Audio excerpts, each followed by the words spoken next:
Құрт жегенде ішіңізде не болады? Бұл жай ғана тағам емес. Бұл қазақтың ақ алтыны. Даланың табиғи сникерсі. Ауызға салғанда оның тас сияқты қатты екенін сезесіз. Егер тісіңіз сынбай оны шыдап кемірсеңіз, демек сіз нағыз қазақсыз. Асқазанға түскенде ол асықпай баппен қорытылады. Өйткені бұл сізге ауызға салса еріп кететін химиялық кәмпит емес. Бұл нағыз қуат көзі. Ішекке жеткенде керемет процесс басталады. Таза кальций мен ақуыз сүйектеріңізге тарап, оларды темірдей қылады.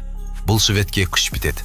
Бабаларымыздың неге ат үстінде шаршамай шапқанын, неге батыр болғанын енді түсінген шығарсыз. Бәрі осы құрттың арқасы. Әрине, тұзы аздап шөлдетуі мүмкін. Бірақ бұл ағзазаға су іш, қазар деген пайдалы белгі ғана. Сондықтан шетелдің сағызы мен чипсін тастап, құрт жеңіздер. Сүйегіңіз асықтай, денсаулығыңыз тастай болады. Құртты жақсы көретін нағыз қазақ болсаң, маған тіркеліп лайк басып бет. Құрт жемеген адам, өмір көрмеген адам.